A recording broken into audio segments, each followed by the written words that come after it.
listening to the Angela Henderson Online Business Show, episode 347. Hey there, you amazing human, and welcome to the Angela Henderson Online Business Show, the podcast that is designed for female entrepreneurs who want to make more money in a way that is in alignment for them. If you're looking for practical advice, proven strategies, and expert insights to help you navigate the challenges of growing your business, then you've come to the right place. Welcome, my friend. I am your host, Angela Henderson, a proud Canadian living in beautiful Australia, and I'm a business coach, consultant, and strategist who has helped thousands of women around the world build successful businesses. Through solo episodes and interviews with successful business owners, industry experts, and thought leaders, you'll get insider insights into what it takes to succeed in today's digital age. Whether you're struggling to scale your business, looking for ways to boost your productivity, or seeking ways to overcome the challenges of being an entrepreneur, this show has everything you need to succeed and more. So subscribe, pop your headphones on, and get ready to creating the business and life you deserve today by allowing the Angela Henderson Online Business Show help you create a winning strategy, develop the right mindset, and build lasting wealth. Hey, you amazing human, and welcome back to another podcast episode with me and your host from Angela Henderson Consulting. Now, I'm super excited for you to be here today because I hope you are ready to ignite something in you. I hope you're ready to explore the topic around unleash your inner author, strategies for writing your first book. Joining me today on the podcast is a good friend of mine, none other than Azul, and he is a renowned author, writing coach, and mentor to aspiring writers worldwide, my friend. What I love about Azul is the wealth of experience and wisdom that he's going to bring to the podcast today. And he has guided countless individuals on their transformative journey from aspiring writers to published authors. And together on the podcast today, we're going to be discussing, how do business owners know if they have a book in them? How long does it normally take to write a book? How does one approach outlining and structuring a book, especially as a first-time author? We're going to talk about also some of the challenges people face as writing that first book. We're also going to talk about, should you work with a publisher or should you self-publish? And there's so much more that we get into on this podcast episode today. So whether or not you're a seasoned wordsmith looking to refine your craft, or someone who's always dreamed of penning their first book, this episode is packed with invaluable insights and actionable advice to help you embark on your author journey from confidence and clarity. So get ready, get your pen and paper ready, and get some levels of awesomeness here for Azul. Hey, welcome to the show, Azul. Thank you for having me. It's great to be here. Oh my goodness. I'm so excited that we finally have made this happen. I know it's been forever since we initially first connected. I know we were just recording over in your podcast earlier, and we've decided that it was back in 2018 when we officially met. So, like 6 years ago. However, here we are, still connecting, still exploring, still doing awesomeness. And I'm just absolutely thrilled to be here today, like having you here today. Yeah, excellent. I'm glad to be here too. I've loved that we get to have each other on each other's podcast. Oh. Yes, absolutely. Today we're talking about unleash your inner author, strategies for writing your first book. And as I was saying before we hit record, I've never had anyone come on to talk about writing a book. So I'm thrilled because I get asked often about books and what do they look like, and I clearly don't have my own book, so I'm thrilled that you're going to be talking about this. But before we get started, I always like to ask a fun question to the guest so that my audience gets to know you a little bit better. And so my fun question for you is I know you've helped some amazing humans around the world to create their book and get it out to the world so that they can have more impact, etc. So I'm curious to know, which book has touched your life the most in regards to helping people, create that book? Like, what book were you like, I love helping people, but this one really kind of hit the heart? What one was that for you? That's probably the hardest question I've ever been asked. That's like, as a teacher asking, who's your favorite student? That's like really not fair. But I would say, because I tend to now pick people who I would spend a week with, that I would hang out with. I love that. My family.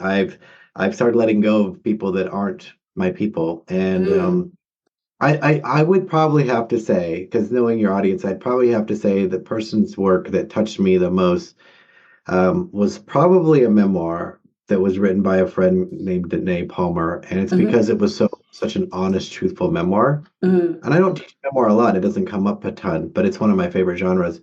And it's because her teaching of overcoming her young life trauma and how she stepped through her adult life trauma and was inspiring. And she's an Mm, incredible human being, and I use her practices and teachings daily. mm, And the other person would have to be Jada Selner, who is the co-founder of Simple Green Smoothies and the author of Lead with Love. mm, Um, or actually, it's called She Built. Got to remember mm, my name of the books. mm, Was really powerful because she talked about how to get away from anti-hustle thinking and focus on business leadership through the eyes of a woman and a mm, mom. So mm. those are two powerful books that have really impacted me. And it's so funny. So Jada is actually in my inbox. Her team got back to me today. So Jada and I initially connected with Chris Ducker's event years ago, and Mhm. and then we reconnected again. And so yeah, it's amazing. She's about to come on the podcast too. She is also an amazing human, doing great things, and I just love her ability to truly just show up. The word authentic gets thrown around quite often. I almost feel like it's an overused word, but when I think of No, Jada, I think of authenticity, and she's just such an amazing and vibrant human who just genuinely leads from the heart. And it's always an honor to read her things, be in her world, listen to her wisdom, because it just comes so naturally to Jada. She's just an amazing human. I agree. Yeah, I learned a lot from her. Now, the listeners out there today might not know who you are. They might like, who is this amazing human who lives in both America, right, and Portugal? Yeah, So, in a right. simple nutshell, tell us a little bit about what do you do for business so that the audience can get to know you a little bit more. Yeah, so I'm the co-founder of Authors Who Lead, and we help people like you write books that people love. Mhm. And um, my main focus is as a book coach, but that's probably a bad name for it because I'm not a traditional book coach. People have called me a book whisperer, a book doula, a Mhm. book wizard, because what my job is to bring out the best book from within them and give them the confidence they need to get on the page and execute and finally deliver.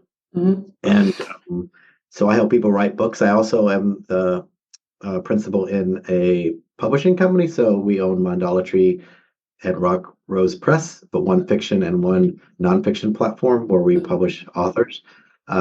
So those are the ways in which I've helped people bring books to life in the last 10 years. Oh my goodness, I absolutely love it. And would you say, I'm just going to ask the question that, they say everyone's got a book in them. That's what they say. Or everyone's got a Yeah, podcast in them, or everyone's got a YouTube channel in them. Do you know what I mean? Would you say everyone's got a book in them after your years of experience? I say they do. I think everyone does because humans are built, and by their very nature, to be Mm-hmm. storytellers. It's Mm-hmm. something you don't have to teach young people. It's something that's built in our system. Like that's how we passed down our culture for millennia. And then when writing came around, we used it to do the same thing, tell stories. So my belief is, it's yes, you do have it in you. Mm-hmm. Whether you Ryan Holiday says not everyone should write a book, or even I think my friend Jordan Harbinger says not everyone should write a book. I Mm-hmm. think that's mainly because people don't do it well. Mm-hmm. So they discourage people because they don't want a bunch of books out there just flooding the content. I think that's true of podcasts. We don't just need another podcast for podcast's sake, but I think people misunderstand their true genius Mm-hmm. and they start copying and imitating other people. Like when my friend John Lee Dumas started his daily podcast, it wasn't long before there was 10 other XYZ on fire podcasts Yes. and doing Yes. shows, right? But Absolutely.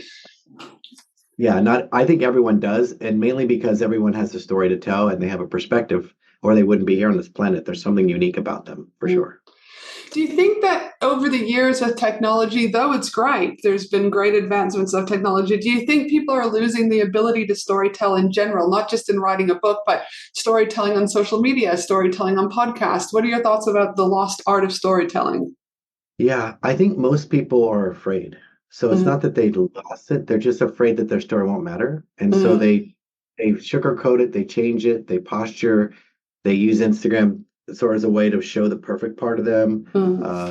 And then when they go to tell their story, you often will see this. Maybe you can validate this. When you haven't heard from someone in a while, they come back, and they have this whole long saga about how they weren't doing well, and all of a sudden now they're better now and they're back on track. But they missed showing the parts and telling it during the messy part. Mm-hmm. And I think people are just afraid to be judged, which is understandable. It's a difficult place to be. But storytelling is an art that I think you can give people a freedom from judgment Mm-hmm. that will help them. And I tell us the reason this is, it's part of educators' problem. I was an educator for 25 years, so I can say I own some of this, which is we were never trained to be writers. We were Yep. we were trained to be editors, which means we were given a task. Here's your assignment. It's due on this date, and this is what you have to do to get it done well. Mm. And we did it, and our competence to do it well gave us either a better grade or not. And depending on what kind of student we were, we turned in that kind of paper, whether we turned it the night before, like a lot of people, or we planned it out and wrote it and took our time. Most of us only edited ourselves out of the work in order to get the grade. So we're really good at Yes. editing ourselves out of work. We're really good at having the critique brain. Will this help me pass the class, get into the school, get this, close this thing to write? We use an editor brain. And what that looks like is the same when you ask a question about storytelling, is we edit out everything that might keep us unsafe, in our opinion. And so we turn off our creative brain and turn on the very familiar editor brain, and we write with very clear expectations of what we think people will accept. So when we do that, we actually lose the authenticity and the truth about ourselves. And that's why I think you mentioned Jada. She is who she is in person. On podcast, from the stage, she is who she is. And that takes a great deal of fortitude for people. And most of my training is psychological training. I'm training people to turn off their thinking mind and show up with their creative mind, which they come from different places. Mm. So, and divorcing the two halves of their brain, one that's critique saying, well, what if it's no good? What if it has bad Yeah. reviews? What if it has no likes? What if it sucks? What if my mom hates it? What if my peers think I'm terrible? So before they even write, they have this editor sort of critique brain turned on. And so storytelling is becoming harder because there's more places and ways to be critiqued now than before. Mm. And would you also say that there's like, you talked about the fear, but also like we've got a lot of cancel culture, you say the wrong Mhm. thing and you can potentially be completely canceled, right? Off of, Yeah. do you mean whatever platform, Facebook, Twitter, etc. And you can, lose there can be an enormous amount of things to lose also. Do you know what I mean? Because there is, but I can only assume that those books that genuinely are able to not just put on the facade, and those books that people are able to show up and be themselves, typically, would you say, sell better and connect better with audience than just the stock standard, like robotic step one, step two, step three? Well, yeah, because uh, we're drowning in information right now. There's Mm, never been an era in history that we've had more information at our fingertips than now. But information isn't what we're looking for. We're looking for a guide. mm, We're looking for less of a guru than we ever been, less of an expert sitting on some hilltop waiting for all his disciples to come. We're more willing to forgive people's messiness if they're just ahead of us saying, "Look, I just stepped in a pile of shit. Go around, don't walk this way." Versus mm. stepping in a million piles of crap and then getting to the group. Yeah, you shouldn't have done that. You're like, why didn't you tell me? Um, Yeah. so I think we are looking for people whose voices we can trust. Mm, If AI can pass the bar exam or diagnose things, information isn't what we're missing. We're mm, missing unique voices. Here's an example I'll say. Most people think that, wow, you have to be an expert to write. You have to know a lot. And that's true. You do have to know more than your reader, but we're not looking for experts. None of us go to the university. Well, maybe there's somebody out there, so I wouldn't say none. Most of us don't go to universities at the end of a college semester and dumpster dive for thrown out discarded textbooks. mm, But those are the so-called experts in the most prestigious universities in the world, and yet we toss out our or sell back our textbooks, or we don't go look for them. And those are the experts with mm, well-written, well-cited information. Why? Because we are looking for someone that can connect and relate to us. mm, So people have to understand that what you have to say matters. And most people miss their uniqueness. They don't see their unique qualities and gifts in themselves. mm, I often say people can't see the label inside of the bottle. And so they don't know who they really are when mm, it comes to trying to express themselves. So they regurgitate what they think they should be saying or see other people in their industry saying.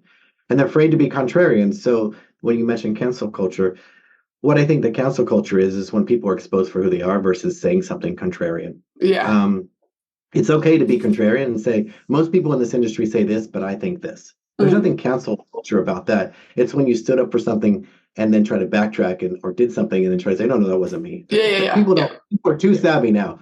Um, but what I've noticed is when I was a kid, I was given a magnifying glass and a science kit. Maybe you had a science kit or something similar, or something that you used as a young person.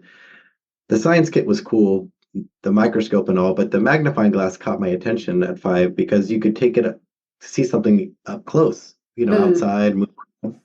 And it wasn't until I took it outside and discovered you could take the magnifying glass and actually, if you moved it just the right distance away from a leaf, you could actually get it to ignite and burn. Yes. I thought, this Yes. is so cool. That's amazing. So I burned leaves, paper, my friend's leg, my ant. I probably owe karma for the ant. But either way, the lesson learned is most people out here in our world, entrepreneurs, we're all selling sunshine. Mm. We're not selling anything new. We're selling a business strategy. It's been taught before. Mm-hmm. We're doing this. It's been taught before. I'm not the first book coach out there, or I'll not be the last. What I'm talking about isn't the thing that people should be worried about. People are worried about the information. And I Mm. say, look, information is great, but it's like sunshine. Everybody has access to it. It's everywhere. You Yeah. can't. People are trying to with ChatGPT draw a circle. Check out my information. It's better than yours, and it's just sunshine. It's just the same thing. Mm. But people miss the fact that rather than focus on the content, the thing you're shining through the lens is that they forget that they are the lens. Mm. They're the thing that bends the light and makes it ignite. So whatever you have to say, it's your perspective, your uniqueness that matters more than what it is you're talking about. And that's what people are afraid of, is having a point of view. But that is literally what attracts people to you, is having Mm-hmm. that unique and draws you out. That's what makes books so powerful. It's not the length, it's not the conversation, it's the unique ability to see yourself in the book. I love it. And I think, again, it's that connective piece is, like you said, we've all got a book in us, we've all got a story in us. And it's people are wanting, I talk often about human to human marketing, the experience and interaction one faces with a brand. People are wanting connection more than ever before. And I know when we were talking on your podcast, it's like people are getting more and more disconnected. But if you can connect and, tell that story, the amount of people that I think that you'll impact and touch people's lives is so great. But again, we restrict ourselves, which we're going to talk about this in a little while, about why people don't jump on getting their book done. But before we do that, I do want to ask you this is, in your experience of working with so many amazing humans to get their book out there, why do you think, you've talked a little bit about it, their unique voice, their story, their perspective, but is there anything else that you think that why business owners should get out there and write a book?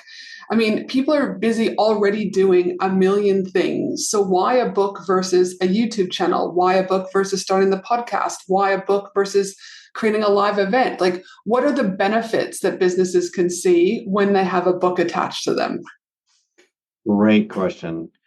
So you could go up to anybody, a 3-year-old and a 99-year-old from any country in the world, and say, here's a book. Do you know what this is? And they're going to say yes.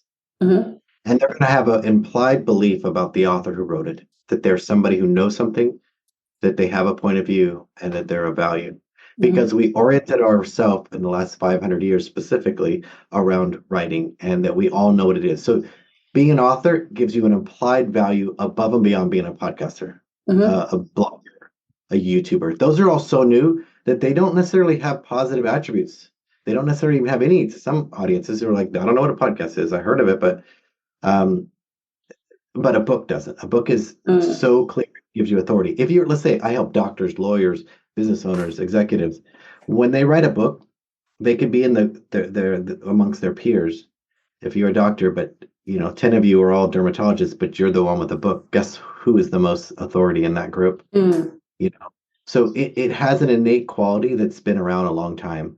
So that's why I think writing a book can build your authority faster than anything you can do in your business. If you're trying to establish new authority, gain traction in the authority you already are a part of, and or make a pivot in your business. Because what you don't want to do is try to convince and persuade people on 100 podcasts, because you only have so much of their attention. In a book, if it's written well, you can have their attention for 5, 6, 7 hours to persuade them.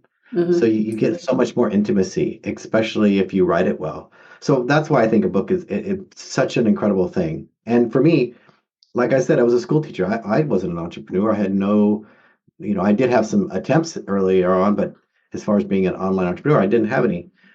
But the moment I wrote my book, everything shifted. I became seen as an authority. I got invited to do a TED Talk. I never applied. Those things happen because of authorship.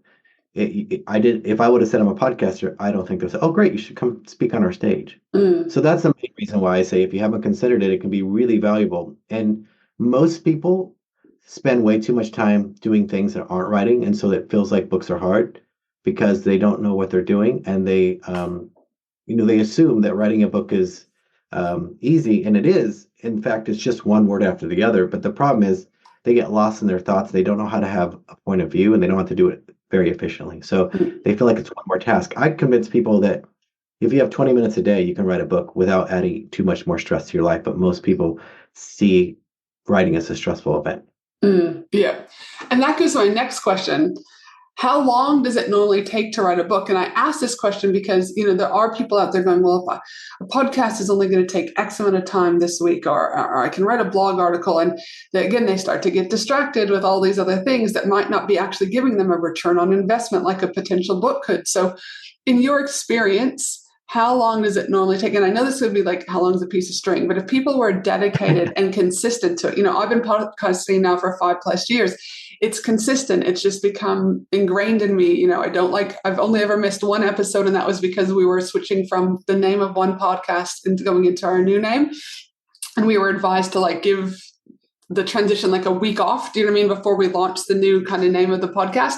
But that wasn't because I missed one. That was of advice. So consistency is key. So if people are consistent with writing this book, how long does it normally take them to do? Because it might be quicker than what they're thinking. Yeah, great question. So more than likely, what people associate with writing isn't writing. So you have to take the pieces out from writing, and we'll talk about them separately. So idea generation takes time. Like you have to be willing to play with the ideas, which isn't writing, but it's a part of the process. The ideation part, coming up with a way to do it. Understanding your audience, your ideal reader, your core message, those take time. Um, Developing the pathway for your reader. So hey, my reader only reads books on planes, so they can't be too long. You have to really think about the logistical steps. And also research isn't a part of writing. Those are all things people lump into writing, and so it feels like it takes a long time. But if you break them into small tasks associated with it, then they become reliable, simple to-dos that you can manage. It won't take you a lot of time. So I teach people how to write a book in 30 days, and most people like saying, great. I said, the writing part does only take 30 to 45 days, but it's because we plan, execute everything so that when you go to write, you're doing a sprint. They're not sprinting all day long. They're busy people like you. They have an hour, maybe an hour and a half, if they're lucky in a day for themselves, and that's when they write. But then they do that consistently, and that's what you talked about in your podcast. It was the consistent habit that you built, that you just become habit. Most people don't build a habit. They write a little bit, they stop for 6 months. They write a little bit, they write longer, then they stop. So they don't have enough of a habit to grow and learn. You have to become willing to learn as you're writing, because no one is going to be a great writer from the beginning. Even if you've written a lot in the past, emails and stuff, yes, you have a little more practice, but your writing voice as an author has to come through, and you have to be patient. But most people take way too long, and they're editing while they're writing, and that's the biggest hindrance. So I tell people plan from 6 to 9 months because there's all those little pieces. Could you write it shorter? Yes, but if you're writing a book that has an impact, be careful because you have a lot of thinking to do about your audience. But the writing part, 30 to 45 days. Pat Flynn, I said, look, you're going to write this book in 30 to 45 days. Like, most of it was trying to figure out what is this book, to be honest. In fact, he wrote 2 books in the time we worked on Will Apply because the first one just didn't work. Yeah. And Superfans he wrote in 30 days for the method I taught him. So it's not the amount of time. It's really about understanding how well do you know what this book is, who it's for, how it's supposed to land, how it's supposed to work. Those take a lot longer than the physical writing process, in my opinion. And that makes sense too. But also, how much do you think people get in their own way of executing this book because of self-sabotage, or this book could actually really make them successful, or fear of failure? Like, do you often see people stopping this book coming to fruition because of X, Y, and Z? Absolutely. Absolutely. And as Stephen Pressfield says in his book, The War of Art, the resistance for book writing is extraordinary. They might be successful in a lot of other areas, but when it comes to a book, it's terrifying. One of my clients, Ali Abdal, he wrote the book more recently, in the productivity space called Feel Good Productivity. Though he was a YouTuber, he was a doctor, graduated top of his class from Cambridge. He had the incredible imposter syndrome about writing because he wanted to be like his heroes. Mm. And so did Pat Flynn, and so did everyone I've worked with. They're just terrified that they're going to not be good enough. So a lot of what I'm doing is shifting their mind away from that and say, but you're the only one with your perspective. You're Mm. not Malcolm. Well, you're not James Clear. You're not Maya Angelou, but you are Mm. you. Most of the time, if they get confident about themselves and their message through the process of getting there, they'll start to shift. But I notice people with a lot more trauma, they have a lot harder time because their brain takes them to different places. I wouldn't Yeah. say strange, it takes them to familiar places, and those familiar places are to distract, to hide, to prove, to shut down, to turn to their vices. Those things happen. And that's just, it's so easy to do for myself included when we're trying to do something we feel like is so important. We either will sabotage it, as you said, or we will avoid it because we're afraid of success. Mm. Yes, that's a lot of what I do. I spend my time working with people, bringing them back to this present moment so that they're not worried about the future. And I said, I don't want you to shit your pants. I want you to stay right here I about what you don't. should have done. And I don't want you to future trip. Those are two things we can't do when we're writing books. We have to stay in the here and now. Mhm.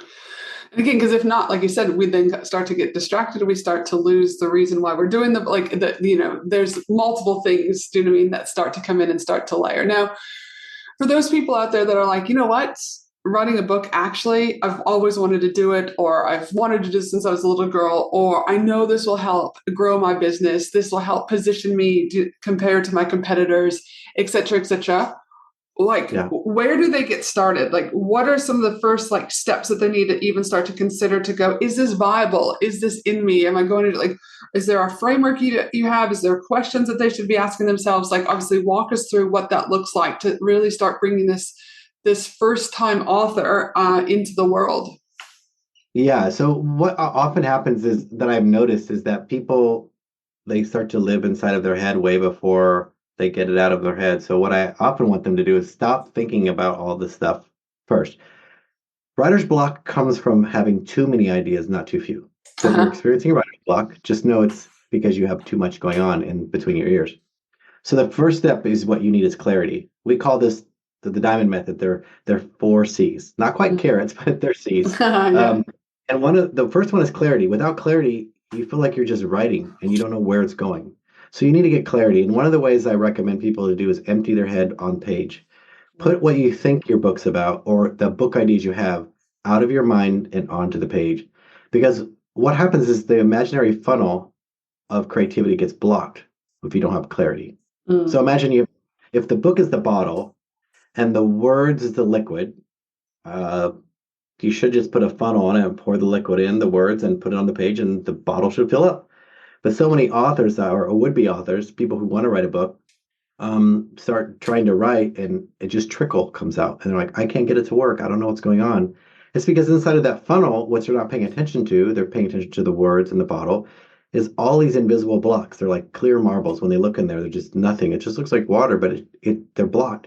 So you have to empty the funnel. And one of the ways to empty your funnel is dump everything that's in your mind about this book onto a page so you can observe it. So you're no longer creating new messages in your brain about this book because every time you talk about this book in your mind, a new thought comes and connects it to another thought, to a past thought. So you want to first get clarity by emptying your head. So that's the first thing. Take all the ideas you have about a book and put them in front of you and look at them because you have to judge them and say, which of these that get me the most excited? Which of these are not the book I think I can sell or makes everybody happy? What's the book I care about the most? Which one is the one that's resonating today? Not the one I should write. It's very tempting. Which one is it for me? So Mm. clarity, that's the first thing. Because without clarity, you can't move the second one, which is commit. You have to commit to this plan, right? Okay, I'm picking this book and I'm not going to go backwards and flip flop. I have to commit to it. Because if you don't commit to it, you won't execute. So Mm. commitment requires clarity. Like once you commit to this idea, this is really good. I like this. This is represents me. This is where I want to go. I feel like I could stand behind this. Because I've had people come to me who didn't follow some of this and they wrote a book somewhere else and came to me and they said, look, I'm known as the Kickstarter queen and I don't want to be anymore. But they keep calling me and contacting me because I wrote a book about how to be the Kickstarter queen. And, I was like, yeah, that's why you want to write a book that really matters. They're like children. You can't put it away. Once it's out in the world, it's out and it's Exactly. yours. So you've got to commit. So that's what we have to do. You can't commit without clarity. And then once you do commit, you can start to create the book. You can start to feel the message coming out of you. But to create the message, you have to have that clarity, then commitment. Creating it requires you to sort of show up for yourself. I don't recommend anybody writing a book about what they know. Now, I want to clarify this. I want you to write about what you know, your experiences, your knowledge, but also where you're headed. It should feel a little bit like uncomfortable. You're leading into a new space. Because if you don't transform during the writing process, don't expect your reader to. You're just giving them information. You have to be leaning into a new area, at least enough for you to be curious. Because to create something, you have to have a curiosity that draws you there, not just regurgitating everything you know. Let's say you're a real estate agent and you want to sell everything about real estate. That's not enough. Information is enough. We need to know, where's your curiosity? What's something interesting that you can create that's new, that's in this moment? Because you don't want to lead from the past. You want to lead into the future. And that's uncomfortable because you may not know as much about this thing you're leading into, right? Before Ryan Holiday wrote about Stoicism, he was a guy that talked about marketing. He had to lean into something he knew, right?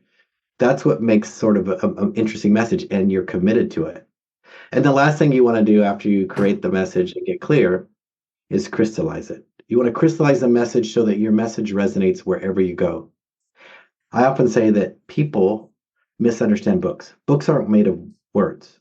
Books are messages that words contain. Words are the thing that hold it together. But when you walk away from some book that you've read that you've impacted you, you talked about what books impacted me. I was able to tell you a few and why. But it wasn't because I could say chapter 2, page 6, paragraph 4. We're not worried about the words. We're trying to tell with you the message that changed us, the nugget that shifted us. Books are more like rudders than sails. They're the small things that shift something so big, but they may not be seen or felt for a while, right? So when you crystallize your message, the message is more important than the book. Because I hate to tell people this, but most people don't finish the books by their nightstand, right? You buy them with great hopes. I know a lot of people talk about Atomic Habits who've never read it or finished it. However, the message is just as potent as the words on the page. So don't misunderstand the power of your message is that it might take a whole book for the message to resonate with somebody and they get it. Or they might read chapter 2 and go, I got it. I'm good. This is amazing. So you have to crystallize the message and understand your message matters. And yet you have to know why your message does. Why you? Why are you the unique messenger? Jada Selner taught me this. She said, Azul, there's no new messages, only new messengers. So don't try to create a new message. Try to find why you're the one bringing this new message to people. And you'll pull those 4 C's together and get a winning book idea. I mean, I like that you've got a framework because sometimes if you're like, oh yeah, you just do this, you do this, it was like people can already feel then overwhelmed before they even get the book idea out on paper, So the fact that you've really simplified it to clarity, commit, create, and crystallize it, it allows people to go, okay, you just, it's kind of like I always say on the podcast, you can't eat an elephant whole. We're chunking it down little bit by little bit, and it will all come together collectively. Now, hypothetically, people are like, yes, I'm ready to do a book. I get the kind of 4 C's. My thing is where, and I've personally seen this, people do all this, and then there's this notion of like execution. Because once you have a book, you still have to market the book, right? Like it just doesn't sell itself much to what I think people, it's just like a podcast. People don't just start listening. It's all those things. So there's 2 questions that I want to ask is, before we kind of get to the marketing is, does it matter if someone's going to write a book, if they use a publisher or self-publish? Is there anything that they need to be mindful of around that? Yeah, great question. You do need to be mindful about it because there's 2 different, well, I think it's on a spectrum. It's on a continuum. Like let's say the traditional big 5 publishers, they have been around for a long time and they're in charge of the lists and all this, those people. Publishers they're thinking of books like a product, right? They're thinking of a book as how wide of an audience and how many widgets can we sell? So that's their perspective. They make their money selling widgets. They don't make money selling your message. They don't make money on any course in the back end. They don't, that's not their business. They don't make any money from your speaking authority. They make money from the widget called a book. Yep. So you got to realize that like publishers, they're looking for things that you may not have or you may not want. So they're looking for how big is your audience? How engaged is your email list? What kind of presence you have? What kind of what kind of interest do you have for the media to attract to you? They're Mm, looking for things to make you attractive in so many ways. And how broad is your message? Not mm, how niche, how broad, how specific can we get without being too narrow, but also sell more books. mm, So topics that are broad based, they can regurgitate again and again. That's why the publishing industry is what it is they're always looking for the next best thing, but also replicating the last best thing. So, mm, and can take 2 to 4 years to get a book out if you start with a publisher. So that's to get to market. Some people, entrepreneurs, like I need to go faster than that. Or you might want the authority of a big publisher because that helps you. You feel like that's more valuable than giving up some of your royalties, right? Because they give authors royalties. Sometimes they give in advance. Sometimes they're very lucrative. Sometimes they're not. Sometimes they have a lot of big splits for percentages maybe between 7 and 12%, and sometimes they won't give you in advance. But if you're publishing on your own, the challenge on the other end of the spectrum is it better be quality, mm. better look great. Pat Flynn's book Will It Fly, Superfans, one Will It Fly, the one I worked on with him was a Wall Street Journal and USA bestseller. Um, Most people don't know, or at least didn't think of that it's a self-published book. Mhm, So it's Superfans, self-published book. But the quality is so high that people value it. They don't see it differently. I mhm, see a lot of people self-publish and it's not only is it not poorly thought through, it's not well edited. The cover design doesn't match the genre or the niche. They don't have it positioned right. It looks poor, right? mm, So those things can give you less credibility. So, but it doesn't mean you have to do it that way. You just have to know what you're doing. And then right in the middle of that sort of continuum is small publishers, hybrid publishers, independent publishers like myself, who decide on a book idea with a client and then they nurture it with them and they have to have some stake in it. Like, what are they going to lose or gain by having published your book, and what are you going to win or gain? mm, Because if you're not seeing it as a product, you're investing in the author, like their mm. authorship, what they're building. You believe in that. Um, so I think that's a long answer to your question, but I think it depends. It depends on what your purpose is. If you're trying to build a course, don't go to a publisher from your book because they're going to try to get all of your rights. They want to own the Yes. publishing rights, but they want to own all the residual rights. They want to own everything. Why wouldn't Mm, they? That's how they make the money. But if you want to sell a course or intellectual property, guess what? You don't get to own that unless you negotiate that. Everything's mm, negotiable, but big publishers are like, I'm not negotiating any of that. Because if it takes off like chicken soup for the soul, they want the 20 years worth of royalties from writing the book over and over and over in different ways. Versus I want to build this as a course. I want to be an authority figure. I want to be able to have an opt-in. I want to be able to do a really big giveaway. I will, you're in control more. So yeah. those are the things to think about when you're publishing a book. Yeah, no, I love it. And like I said, there could be an entire 8 episodes on just publishing. Do you know what I mean? So I know we can't go, but I just think it's important just for those people thinking out there. Do you know what I mean? What they need to Yeah. consider. And this is one of it. And then obviously marketing. I've Right. seen this people create a book and they put a lot of energy around the launch of the book and then Uh-huh. they never talk about the book again. And I'm Right. just like, what? I'm like, you're missing out on such an amazing opportunity. It's like it can be a lead gen. It's like kind of like your business card. It can be, it's people, like you said, Yeah. get 5, 6, 7, 8 hours, depending on how quickly or slow they read a book, to be able to almost be intimate with you in some ways, right? Like they're getting access to you through these beautiful written pages of the story. And then they do Yeah. nothing else with it, or there's no funnel attached. Now, I'm not saying everything needs a funnel, but most of us aren't writing books just for shits and giggles, right? It's like and it could be that we just want to have bigger impact. It might not even be about the money. It could just be like helping more people because my story is so powerful. But if you don't get it in front of more people, you can't have more impact. So do you agree or disagree that people can fall down on the marketing side once a book has come to light? Yes. I think some people get, like, to use your analogy, use my podcast, some people think about book writing in a different way. They think about it as, like making a baby is fun. Raising Yeah. is different. So it's Yeah. kind of like books. Once you birth a book into the world, it's yours. It doesn't go away. You can't take Mm, it away. It's in the hands of people. It belongs to the people.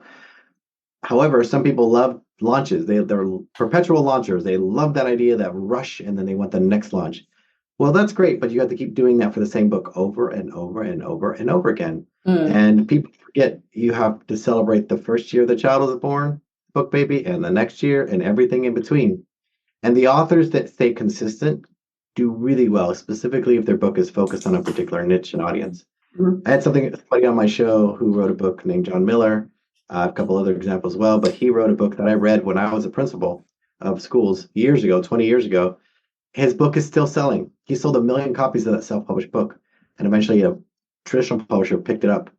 But he goes, I only sell this book. He goes, this is all my business comes from this book. So I sell it everywhere I go. And I might sell three, I might sell 10, I might sell 200 from the stage, but this is what builds my business.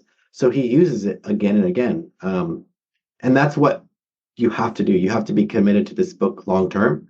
And if you're not, then please don't write it because you don't get to just push your child aside. You have to own this message again and again.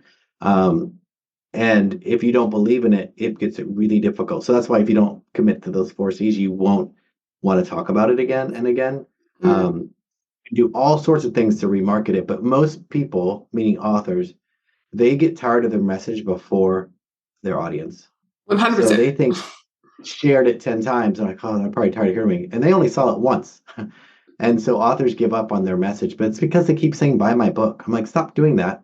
Start telling people about your book journey, where the Mm, idea comes. Well, how long did it take? Just be an author to them. They need you to be their guide in the content, but also as the true person.